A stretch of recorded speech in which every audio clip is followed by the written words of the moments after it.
Going on, everyone? John Matrix here. Hope you're all having yourselves a wonderful day wherever you're at when you're watching this.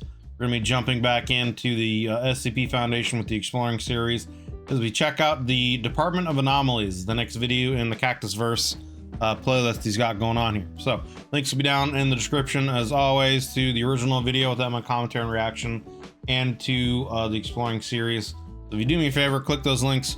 If you enjoy the Exploring series content, do me the favor of giving the man a sub if you're not already subbed to his channel. And if you like this video when we go through it, then please do me a favor of giving the video a like. The man deserves all the love. He makes a lot of wonderful content for the SCP universe, as well as many others. If you would like to join us as we do these reactions live, come in and hang out and join the discussions, etc., etc., there is a join button down underneath the video, as well as a link in the description to the YouTube benefits and tiers, etc., etc. Take a look at those, see if any of them might have any interest for you. Get early access to videos, priority in any kind of requests you might have, stuff like that. So take a look at that if you decide you want to take your support for the channel to the next level. But with all that said, we're going to jump into this here again. This is the Department of Anomalies by the Exploring series. So get it.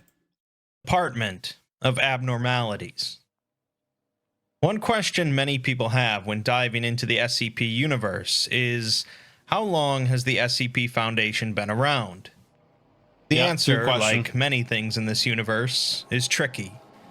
Not because the Foundation aren't fastidious record keepers, but more due to the fact that canon is fluid, and the nature of world-changing anomalies means that the Foundation likely has no idea how they really started. Right, exactly. I mean, there's the idea that, okay, the administrator is God, and so the Foundation has always been around. But then there's also the idea that if that's not the case, then, you know, how many world-ending scenarios have they been, and how many times has the world been reset, and how many times has the Foundation then been rediscovered and recreated along those lines in different ways, you know? Or what came before them. Case in point, the Department of Abnormalities, apparently an old branch of the SCP Foundation that the current Foundation knows practically nothing about. Interesting. Since the entire Foundation is devoted to abnormalities, the name is a bit odd, but that's far from the only mystery here. This video won't be filled with answers about the group and what happened to them, but it will serve as a nice introduction. Let's start with the anomaly that introduced the Foundation to the department, SCP-3790, a structure located beneath an abandoned warehouse in London, accessible by a short black door marked with a placard reading SCP Foundation Department of Abnormalities. The rest of the file is locked by O5 order, but bypassing that, we learn that the structure consists of a number of descending levels, each containing a hallway and 4 rooms. The structure appears to have been abandoned for a considerable amount of time. Each door to the side rooms is heavy and made of metal, with a sliding panel covering a small glass viewport. Some of the doors are rusted, but all of them have had their handles and unlocking mechanisms removed, with some of them even having been welded shut. On the back of the main door is a clipboard holding a legal pad, on the front of which it reads, "Think it's about time. Need to lock down the other sites before I go. Take care." Interesting. The rest of the writing is a series of numbers, 1 through 10, with most of them listed as unlocked, and 4 of them as locked. We'll get to those later. It almost sounds like a mental institute, The rest right? of the document contains descriptions of all of the small rooms across the 7 floors, as seen through the viewports, and the name listed on the placards next to each door. The Foundation hasn't entered any of the rooms as of yet. Room 1 of Level 1 is listed as Vivaldi, and contains a single violin with a broken bow. Why the department would contain Vivaldi's violin is just one of many mysteries. Yeah.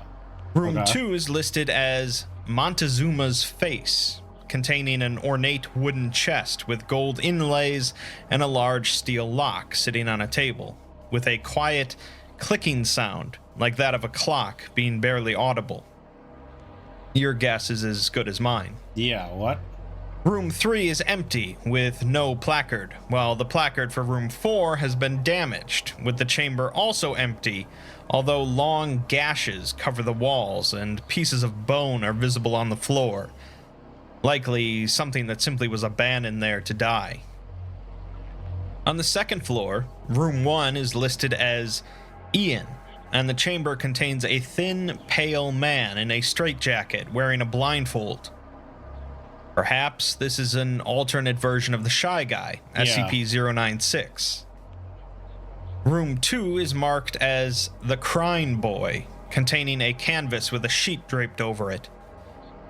The Crying Boy is a well-known painting that was linked to an urban legend in which undamaged copies of it were found in the ruins of a number of burned houses. It seems that the department had an actually anomalous copy. Room 3 is listed as the Watchers and contains 3 vaguely humanoid figures huddled in a far corner. Now they're starting to get into like Marvel Universe canon here with the Watchers. Like, aren't they like one of the things that created the Marvel Universe or something? Looking away from the door. The figures can be seen shifting slightly. Again, possibly alternate versions of SCP-173, maybe even more akin to the Weeping Angels from Doctor Who. Gotcha. Room 4 has no placard, and the room seems to consist of only another dark hallway. On level 3, Room 1 is marked as the Infinite Cold, with the floor of the room covered in a thin layer of water, and the interior of the room seemingly considerably larger than its dimensions would allow. A couple of possibilities for this one being SCP-4812-E, an entity that lowers ambient temperatures around it to near absolute zero. That's what I was thinking. Or SCP-3799, a sphere that created anomalous snow which blanketed the world and killed humanity before its existence was reset. Interesting, okay. Room 2 is listed as Sorrow and contains a pedestal with 4 parallel lines in the dust, consistent with finger marks, implying that whatever was resting on the pedestal had recently been removed. Again, your guess is as good as mine. Room 3 of Level 3 is marked as World Without Man, and the chamber is empty. This refers to SCP-804, an anomalous art installation in Alaska consisting of a clear globe containing a number of smaller globes. When the installation is activated, the globes begin to rotate, causing all man-made artifacts within 100 meters to begin to rapidly deteriorate until disintegrated. Okay. This also affects human tissue at a slower rate. The area of effect grows over time, and it's believed that it could wipe out all trace of humanity in a matter of weeks, if not for the fact that it's not entirely immune to its own effect. It's possible that the version contained by the department destroyed itself, somehow, due to this. Room 4 is marked as Adam's Hatred, containing a billowing, indistinct black shape in the back of the room. Now is a good time to point out that the Department of Abnormalities is a part of the wider Cactusverse, as it's known, connected works from the author DJ Cactus. This one likely refers to Adam El Asem, the first king of men, as we learned from SCP-4840, but what exactly it is, I couldn't say. Okay. Well, he's supposed to be... No, that's different. Okay. Well, no, because it said the Children of the Night have him contained in their tree. The prism of titanium or whatever, Titania's prison. I don't know. It's hatred. Maybe it's supposed to be reference to Abel, the son that's enraged all the time. Down in level 4 in the first room, we have the Morning Star, with a rusted sword hanging on a rack in the back of the room, and the door to the room feels warm. A sword emanating heat named the Morning Star means that this was the sword wielded by 05-1 in the climax of The Way It Ends 001 proposal, which he recovered near the corpse of an angel in the Garden of Eden, Lucifer. It was broken during the events of that story, so it's a bit of a mystery as to how the department had a rusted version of it sitting here. Room 2, on the other hand, is listed as Wormwood, and the viewport is obscured, so we don't know what's in the room. This one refers to SCP-4008, ancient Davite seeds that grow massive trees, which make people forget about everything that existed in the trees area. So either the department contained one of these trees somehow and it's blocking the viewport, or looking into the viewport causes the viewer to forget what they saw, claiming it's obscured. Room 3 is marked as Harmonia's Necklace and contains a simple golden necklace hanging on a post in the back of the room, lit by a single tall candle. Yeah, the room does not appear to have a floor. In Greek mythology, well, when I mean, like, when you're a civilization that's based around blood rituals and sacrifices and necromancy, you're probably gonna have some weird shit. You know what I'm saying? The necklace of Harmonia was a cursed object that brought great misfortune to a number of queens and princesses. The department seemed to contain a mix of different versions of currently contained SCPs, as well as things from myth that the Foundation have never seemed to find. Room 4 has no placard. The room is unlit, and people that look into it feel a lingering sense of dread. If we're looking at DJ Cactus SCPs that might not exist and provide a sense of dread, this likely refers to SCP-2740, an attic that maybe sort of exists and was maybe created out of pure hatred. Sounds Moving fun. down to level 5, in room 1 we have the Heart of Man, a room containing a single still beating human heart suspended from the ceiling by a wire. The interior... My first thought was that this was the heart from Lancelot that was mentioned that the dragon tore out. That would kind of not make sense, right? That doesn't represent the heart of man.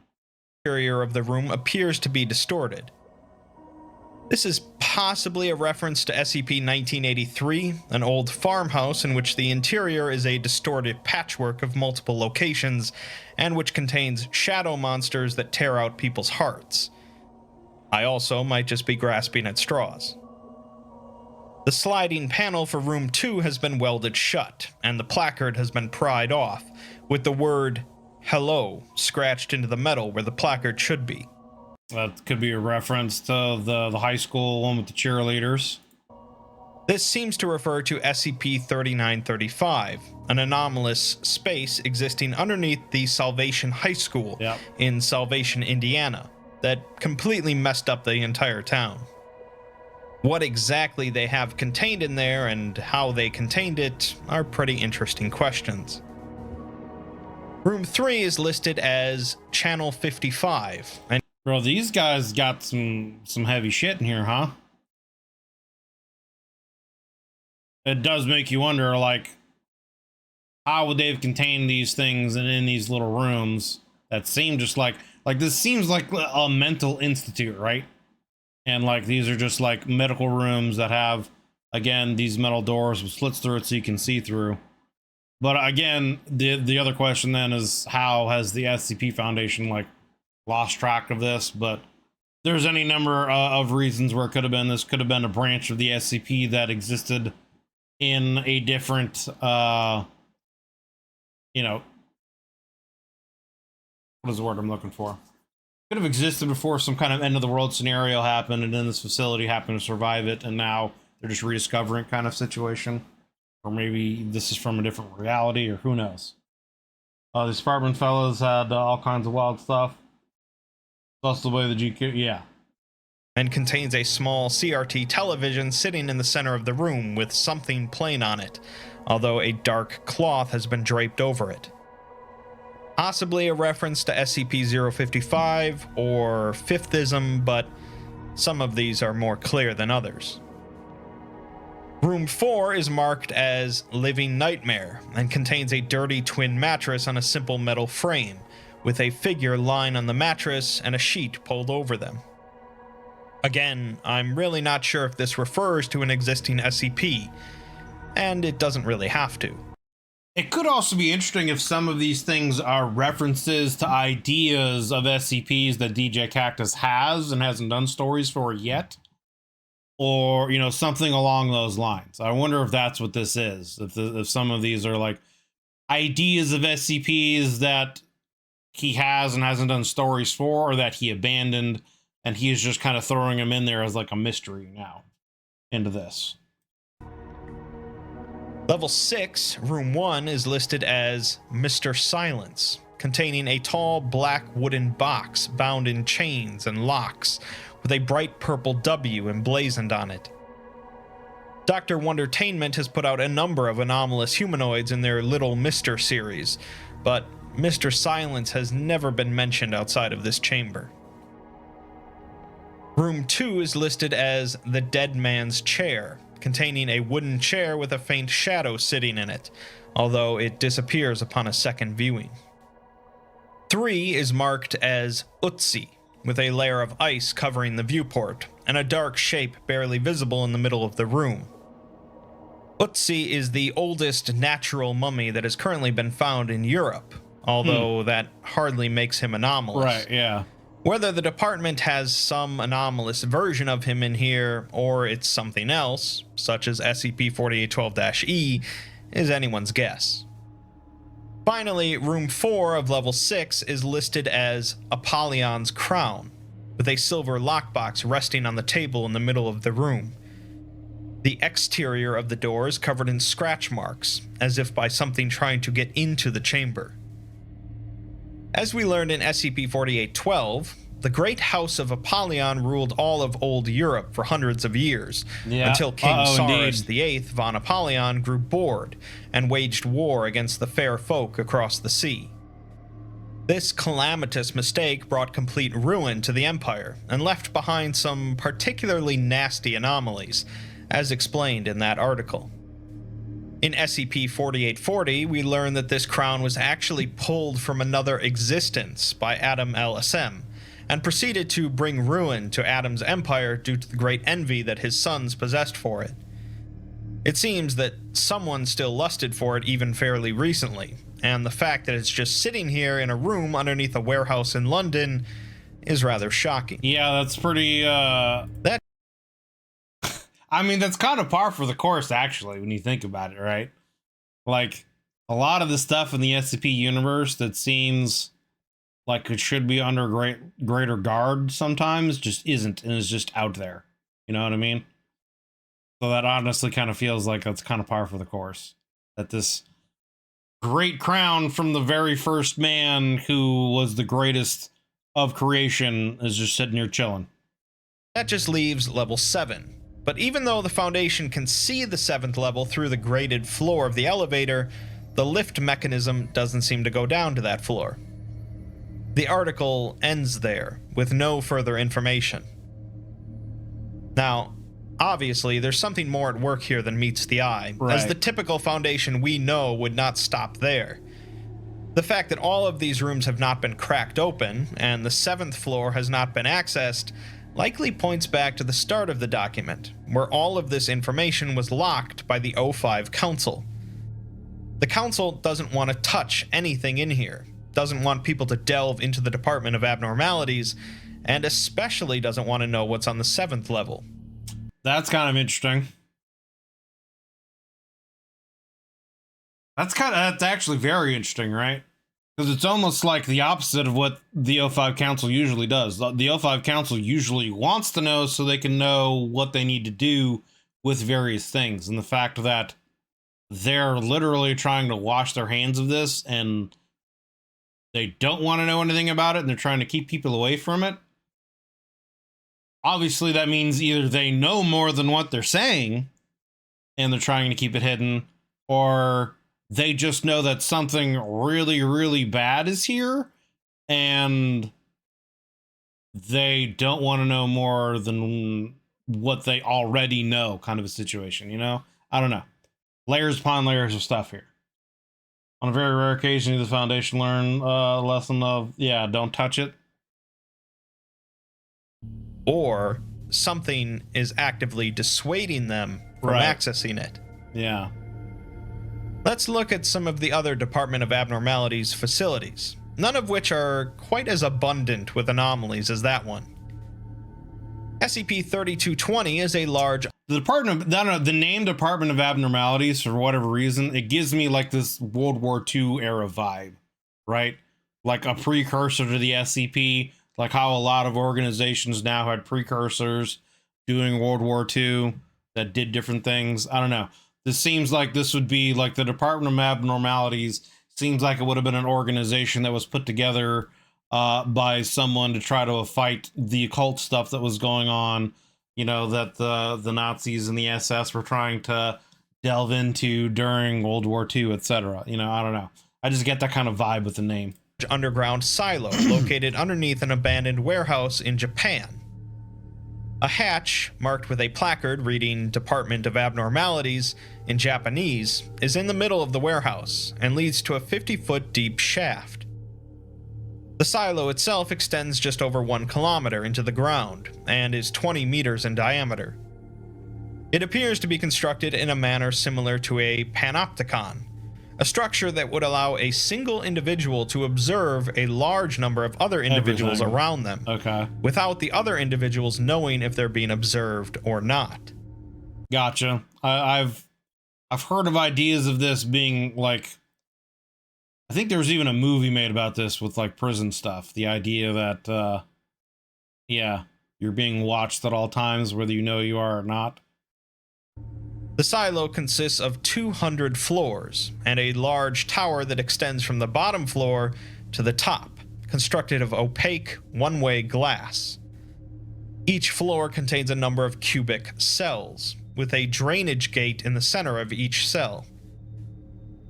All but one of these cells are currently occupied by a single humanoid sculpture made of painted concrete.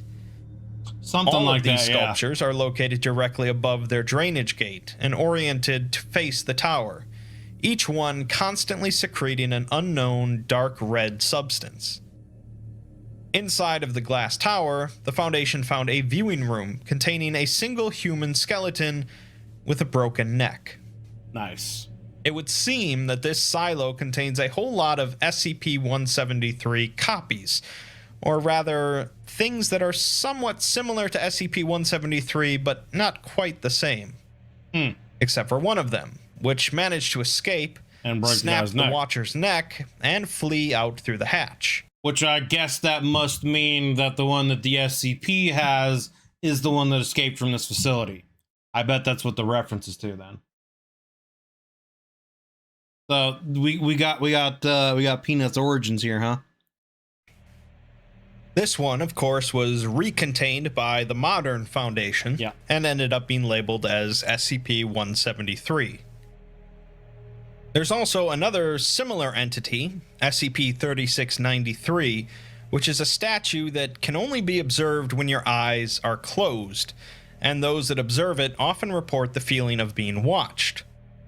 Despite also being found on the same island as the 3220 silo, in a basement of an abandoned warehouse with the corpse of a woman with a broken neck nearby, 3693 has never taken a hostile action while in Foundation custody. Let's move on to another facility, one quite a bit more impressive. Does they have a facility on the moon? That's what this artwork is depicting. SCP-4220 is Earth's moon, which, despite the popular scientific consensus of being the second densest satellite in our solar system, is actually hollow. Despite this fact, the moon exerts a gravitational force significantly more powerful than its mass should permit. A man-made borehole exists on the moon, 1 meter in diameter and 50 meters in depth, at the bottom of which is a hatch with a placard reading Department of Abnormalities. Past the hatch is a mechanical airlock, which leads into a sublunar complex built entirely out of beryllium copper. This complex is approximately half a kilometer in diameter and depth, and consists of 100 floors separated by a spiral staircase running up the center. The floors all contain several continuous rows of cubicles, each bearing a typewriter, all of which are connected through pneumatic tubes. Additionally, a pair of mechanical brass hands are mounted to each typewriter, and brass shoes are located on the floor underneath. The hands type continually, only pausing when two sets of shoes move away from their cubicles and switch places. The fuck? At the bottom of the facility is a circular... There are invisible people there or some shit? What? ...balcony surrounding the central pneumatic tube, with the tube continuing down to an unknown depth, sealed off with a mixture of moon rocks and cement. A mechanical dial is affixed to the pipe at this level, labeled as contamination. Since the Foundation has contained the facility, this dial has increased itself from 75 to 85 out of a possible 100, although they have no idea what it's measuring. The other anomaly present here is the entire far side of the moon, but that's been sealed without high-level clearance, so we'll learn about that later. Okay. It's unknown when exactly the Foundation learned that the moon was hollow, but by 1960, both the United States and the USSR were aware of it, and Obviously. knew that the public could never learn of it. Despite this, Which would also be a convenient explanation as to why shuttle, missions to the moon have stopped since. they still needed to continue the space race and get a man on the moon. Otherwise, they risked incurring significant socio-cultural and political losses. Publicly, they competed with non-anomalous technology, but privately, scientists on both sides utilized anomalies in order to reach the moon first, discover its true nature, and determine whether it could be weaponized. It's likely that by doing this, they caused the formation of the anomaly on the far side. Ah, interesting. This is where things get rather interesting. Again, where factions start doing some fuckery and make things worse. As President JFK authorized a project called Helios in order to get to the moon first, putting the occult branch of the Department of Defense in charge. The project was led by Jack Parsons, a noted rocket scientist and one of the founders of the Jet Propulsion Lab, who was also heavily involved with the occult. Parsons had died in 1952, but it seems that his spirit was attached to the nose cone of the ship. What? Don't worry, this hasn't even begun to get weird yet. Yeah, okay. Okay. Project Helios successfully made it to the moon, but crash-landed on the surface, killing all onboard personnel and stranding Parsons' spirit there. Parsons had declined to share a number of critical elements of Project Helios's... Like, what is that existence like, right? You die, and then your spirit just gets attached to the nose cone of a ship. What does that mean for you, right? Like, what kind of existence is that? You're just, like, there, stuck at the end of this nose cone of the ship for eternity? Like, what? And how? Anyway. Killing all onboard personnel and stranding Parsons' spirit there. Parsons had declined to share a number of critical elements of Project Helios's design, so the people back on Earth couldn't replicate the rocket used. The Foundation, on the other hand, was working on constructing some bases on the moon and managed to find the ship's nose cone. Right, I get it, right? They brought it back to Earth and performed a seance to speak with Parsons. I can see now, like in my mind, I see them taking the nose cone of the ship, bringing it into a room, and having a D-class person sitting there with a Ouija board trying to talk to this bro. That's what I picture in my mind. Like, they're getting into some whack shit here. Now it starts to get weird. Oh, now Parsons it does. explains that in the 40s, he and his ex-friend L. Ron Hubbard performed a series of rituals that summoned an elemental spirit, which they tried to have a child with. It seems that the spirit was never able to conceive, and she ran off with Hubbard. Later, Aleister Crowley, a renowned occultist that Parsons was involved with, said that the thing they were trying to conceive was the Moonchild, leading Parsons to wonder if the real spirit they summoned was actually on the moon. The Department of Defense had captured Parsons' spirit in order to force him to work on the Helios project, but he managed They to made a contact homunculus, Crowley, yeah. who helped him latched on to the nose cone of the ship, without anyone else knowing. When asked about the design... It does sound familiar. Aleister Crowley does sound familiar. I can't place who or what they are, but that does sound like the name of another, like, real person of somewhat significance of history or whatever. But yeah, I can't place who they were. Of the Helios rocket, Parsons explains that it's basically a mix of thaumaturgy and spiritual energy. I'm skipping over a lot of details in order to stay monetized, but needless to say, a lot of risque elements were at work in the project. Okay. Parsons says that the human soul is an indefinite source of kinetic, electrical, and thermal energy, bound by a minimal level of power output. Project Helios broke past the limit, but the problem was that they needed a lot of fresh souls. So they went plus ultra, To get huh? them, they went down the Trail of Tears in order to find ghosts of Native Americans. Oh, that's cool. With the idea that their pent-up rage and hatred would make for good fuel. It's worth noting that the team involved in this consumed a significant amount of recreational drugs in the process. These guys are getting into some fucked up shit. The interviewer says that he finds these actions rather reprehensible, but Parsons counters by saying that this was all approved by the military in order to stop the relentless march of communism. That makes it okay. Back to the moon then. In his time spent there stranded, he grew bored and found the borehole leading down into the moon.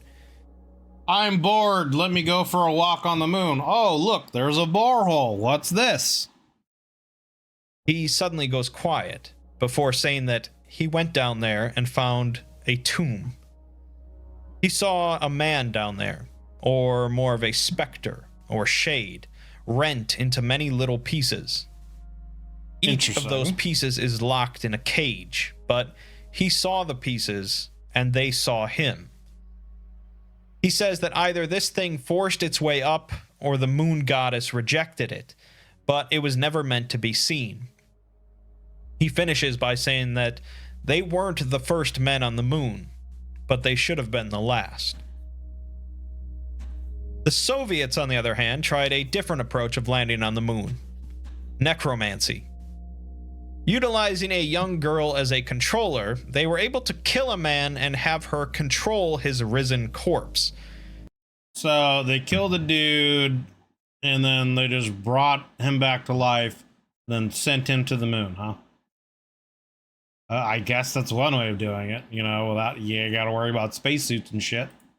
The idea was that the landing part wouldn't be too important if the occupant was already dead. I guess, yeah. You just crash a rocket into the moon, then who gives a shit, right? Like, The main problem, however, is that this process only lasted for a few hours. yeah, I am curious what they're referencing. My first thought was the Scarlet King in some way.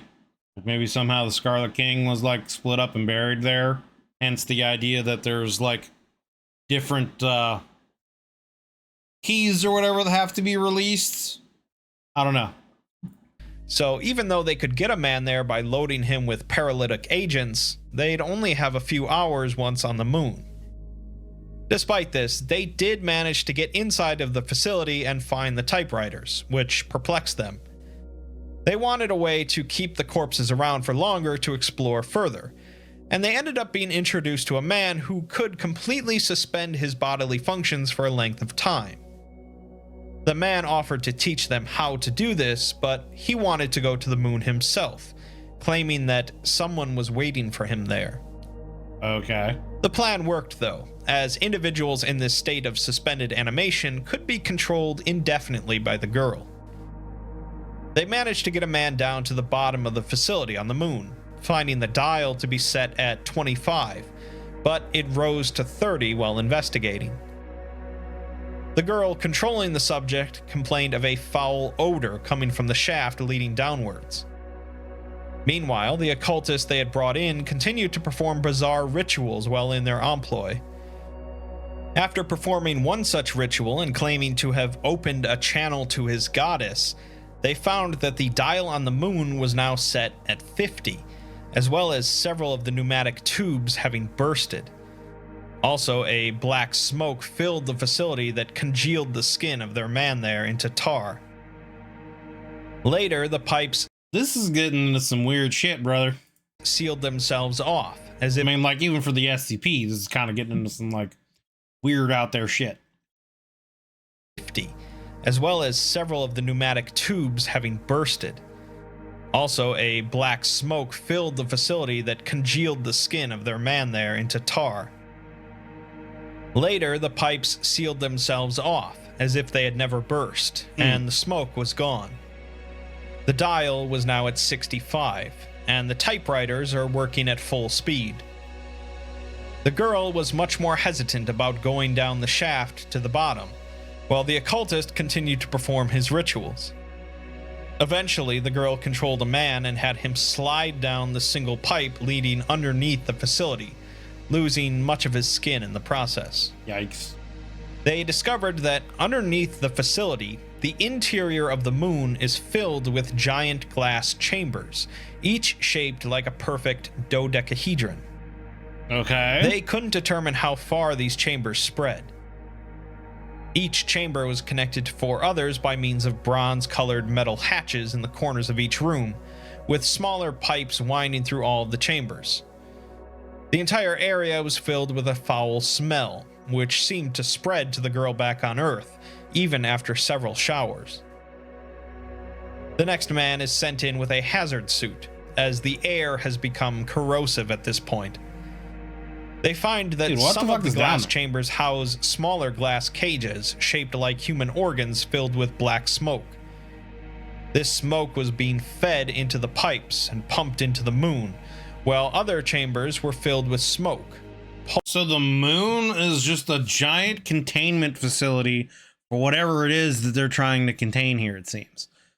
And that potentially they even have some kind of goddess there that's watching over whatever this is. Like, what the fuck? Pulsing and throbbing. The occultist claims that this place is the resting place of his goddess, who was shredded by a ritual botched by his apprentice. It's clear that this occultist is Aleister Crowley, and after finding him performing a ritual with the young girl, they finally agree to send him to the moon. After arriving in the facility, though, he tore out the controlling antenna from his scalp and proceeded to vent black smoke out of the wound. The girl that was controlling him fainted, with tar oozing from her skin. As Crowley slid down the pipe into the interior of the moon, the Soviets detonated some remote explosives in the shaft, sealing it off. The last image they captured was of the dial at 75. They decided to cancel the project and never return to the moon. The US and the Soviets later get together to agree that they cannot ever go to the moon again, as whatever is up there is far too dangerous and beyond their understanding. Yeah, you got some kind of fucking god that's trapped away up there. Y'all are fucking with shit you shouldn't be. Again, a theme of the SCP. Instead, they agree to fake the moon landings. Not by faking the landings, but by using a fake moon. They end up using SCP-1812, a large asteroid in orbit around the Earth that can only be seen once you're made aware of it. They then reveal what exactly is on the far side of the moon. A face. Specifically, the face of Aleister Crowley, with an expression of distinct pleasure. Ignoring all the occult weirdness going on here, what we learned is that the Department of Abnormalities was apparently incredibly capable at their jobs. No shit. Not only going to the moon before anyone else, but hollowing the entire thing out and using it to contain some sort of cosmic entity. Yeah. Then they apparently locked it up and threw away the key, only for it to be discovered again by... So, like, that also then begs the question, if they were this good at what they were doing and had this kind of advanced technology to be able to do this, what did they come up against that it ended up wiping them out, right?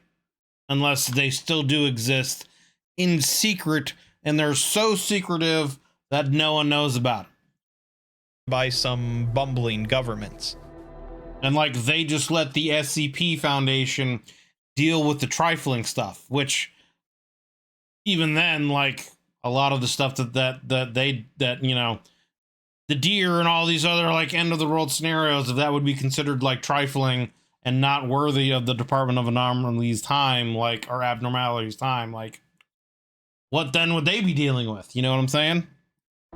The Foundation possibly has the situation contained again, but who knows how many other horrible nightmares have been locked away by the now defunct department. Let's look at one last department SCP, which provides a good deal of insight into how they operated. SCP-4099 is initially presented as a notepad filled with illegible writing, which causes people who view it to panic and possibly kill themselves. Yikes. This, of course, is just obfuscation, with the O5 Council dissuading people from checking it out. Right, exactly. Like, if there's no, as far as we know, we don't know what happened to this Department of Abnormalities, so maybe they've gone so deep underground that no one just knows about them and they're still working in secret. And if they're working in so secretive of they're working in such secrecy that these other organizations don't know that they exist, and they're not going after abnormalities, you know, like the SCP's dealing with, that must mean they're dealing with things that are such a grand threat that they're like beyond universal like threats or something like that. You know what I mean? Like, what would they be dealing with at that point? Because obviously their capability seems to be beyond what the SCP is currently able to do. What it actually is a series of documents consisting of various memos and articles written by members of the Department of Abnormalities. Once again, the Council doesn't want people to learn about the department for some reason, although we'll have to handle. Which, I mean, that could be an indication right there that that is the case.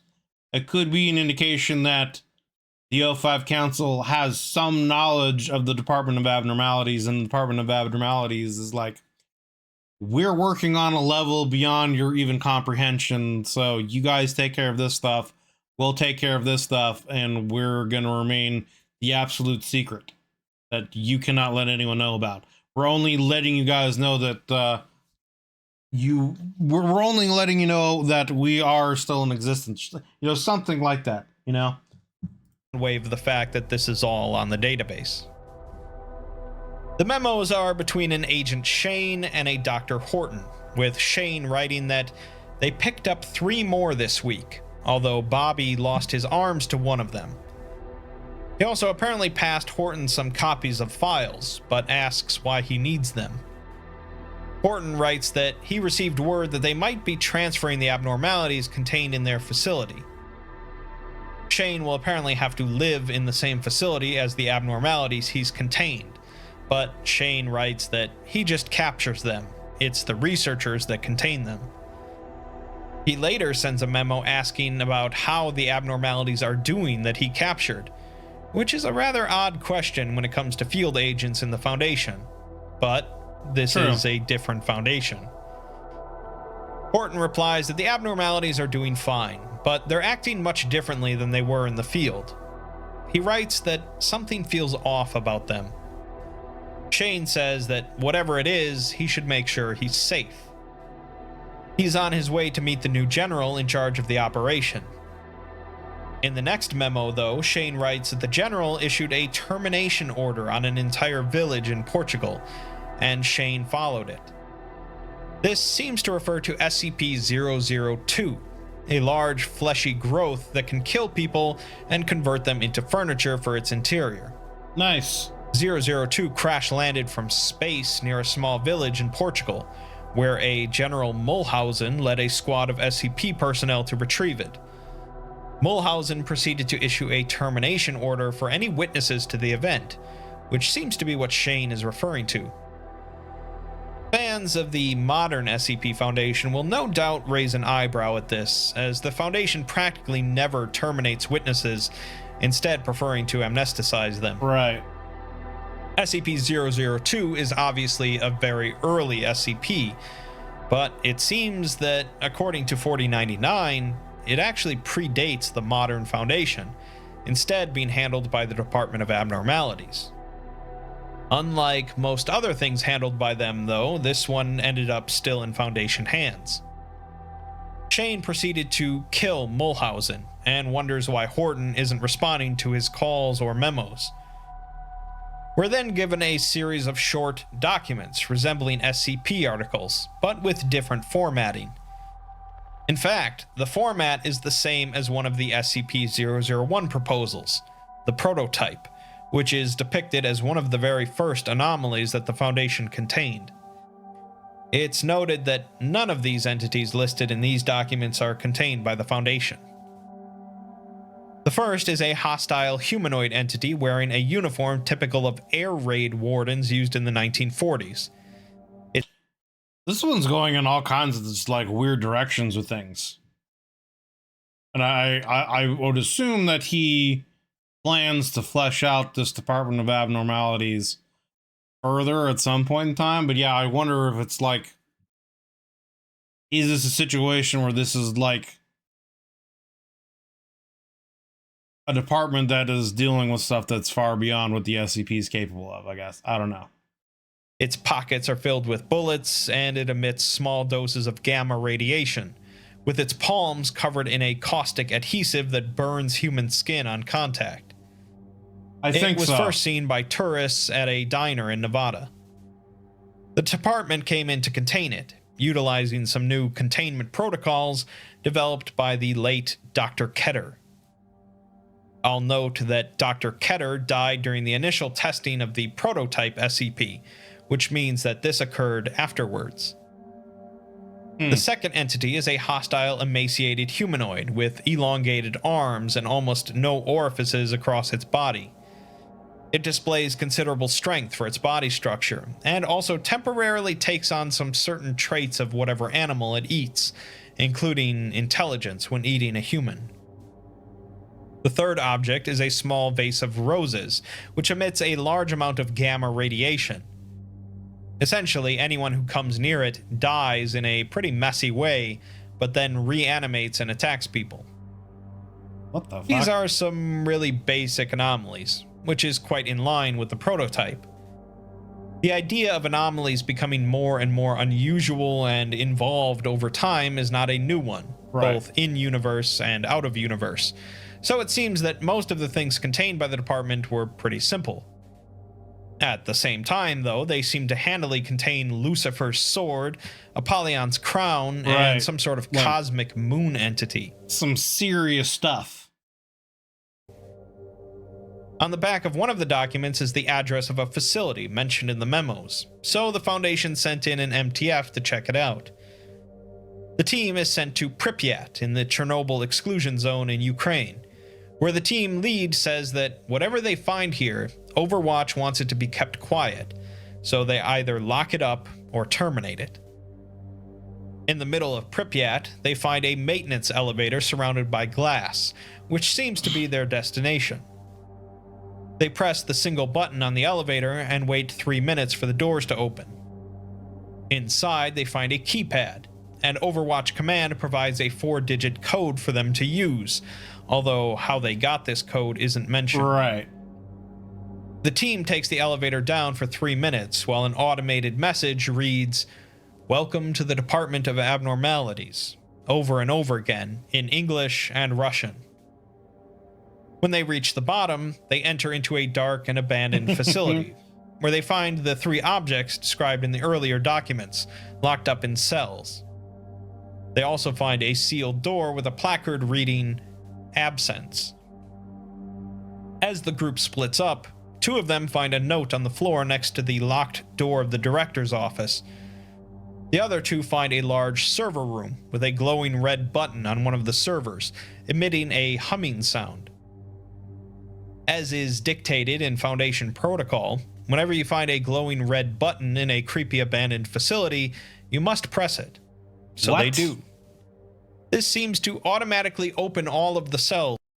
I would think you would want to do the absolute opposite. If you see a creepy red button in some anonymous facility somewhere, you would never push it. At least not until you have enough backup to like figure out what it potentially does. Like, you're dealing with anomalies, man. You're dealing with shit that could end the world. Like, you don't just like, oh, it's red button. I mean, just... What? For some reason, leading most of the team to be slaughtered. Good job. The note they recovered was written by Dr. Howard Snorlison, head of the Department of Abnormalities, announcing his resignation to the regional director. He writes that he cannot do this anymore, as these things are not normal, even by their standards. Every time he goes to bed, he has nightmares about these abominations, and it's too much for him to bear. Well, this article presents the Department of Abnormalities as a very human precursor to the modern Foundation. I'll once again iterate that nothing is canon, so this could just be ignored entirely if you want. With that in mind, we don't really know much about the department, and that's the point. They seem to be defunct, and in their time they accomplished some incredible feats of containment before vanishing almost entirely. I mean, I don't know. It really almost seems like it's a situation, kind of like I said earlier, where like they were the precursor to the SCP Foundation, and maybe they got into stuff that is beyond even anything that the SCP Foundation has been able to deal with, because it's obvious that they have some capabilities that even the Foundation doesn't have, even with SCPs. I mean, I guess, like, technically, you know, with the right reality benders, I guess you could have them bore out the moon and create the containment facility that was in the moon, right? But, you know, seemingly this, you know, Department of Abnormalities has been able to do that, to lock some kind of goddess away and keep it from, I guess, you know, its parts from being able to regenerate, etc., etc. But it almost feels like it's a situation where, because the O5 Council doesn't want people to know about it, the O5 Council are aware of them, and it almost seems like the O5 Council is afraid of them. So it almost really does seem like this is another organization that is even beyond them, that is above them, and that works on things that maybe are out of even the scope of things that the SCP Foundation is capable of containing. You know, hinting potentially that, you know, maybe DJ Cactus has an even grander scope of universe that he plans on, you know, revealing with this Department of Abnormalities. You know, I don't know, who knows? But they definitely feel like there's something that's on another level, you know, something even further beyond. They're over 9,000, you know what I mean? Like, they're dealing with shit that the SCP Foundation hasn't even been able to comprehend yet. Which, if that's the case, that's fucking crazy, because we're already getting into, like, stuff about the creation of the universe, and is and isn't, and the first man, and the Scarlet King, and all that kind of shit. So, if they're dealing with stuff that's even beyond that, what does that mean?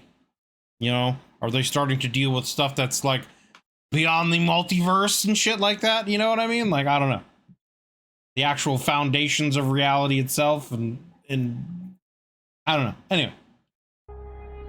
As for why they disappeared without leaving some proper notes, yeah, they gotta still be around. We may never know. The Department of Abnormalities in general is a callback to the early days of the SCP Wiki, when things weren't meant to be explained, when some things were just locked away and better left ignored. Chances are good we'll continue to pick up pieces of the department and their deeds left behind, and it's possible that someday we'll learn a little bit more about what happened to them. But it's likely that they, much like the abnormalities they contained, are better left forgotten.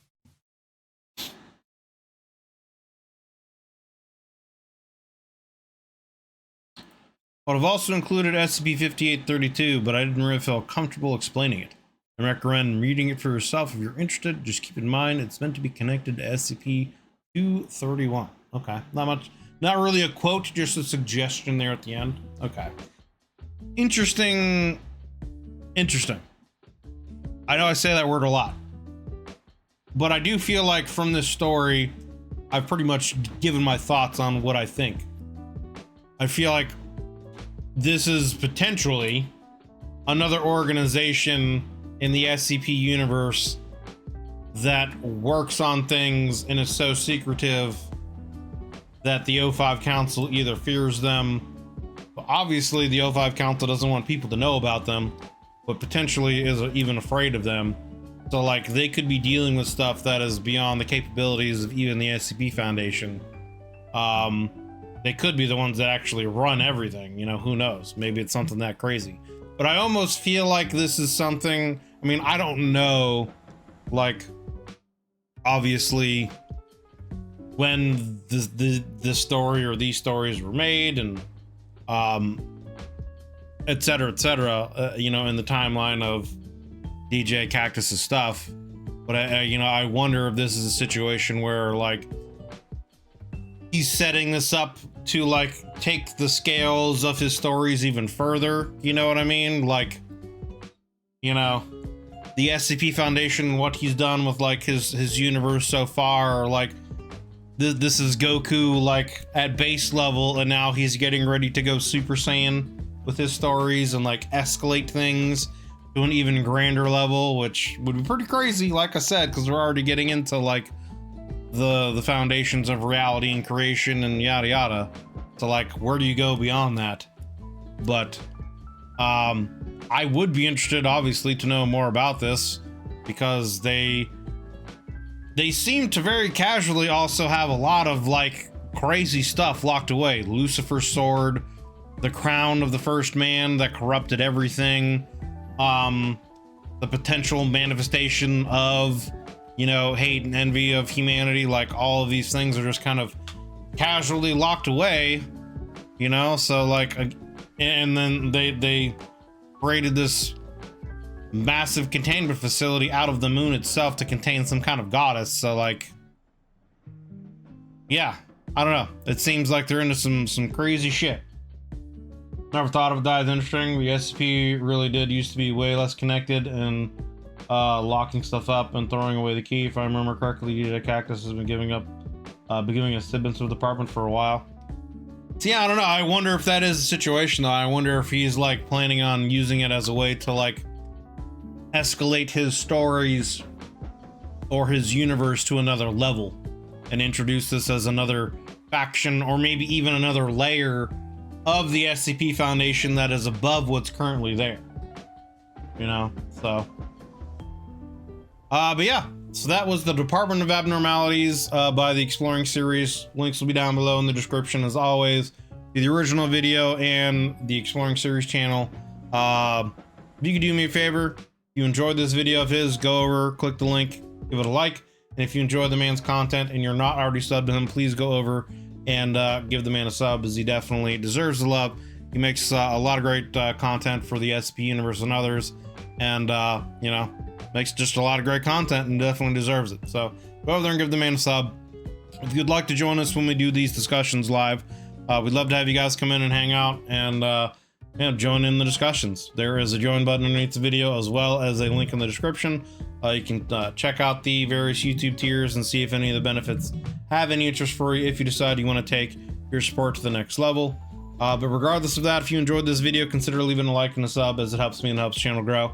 And yeah, I just appreciate you guys taking the time out of your day to come and watch the video, hang out, and I hope you enjoyed it. So hope you're having yourselves a wonderful day. Thank you very much, and we'll see you guys in the next.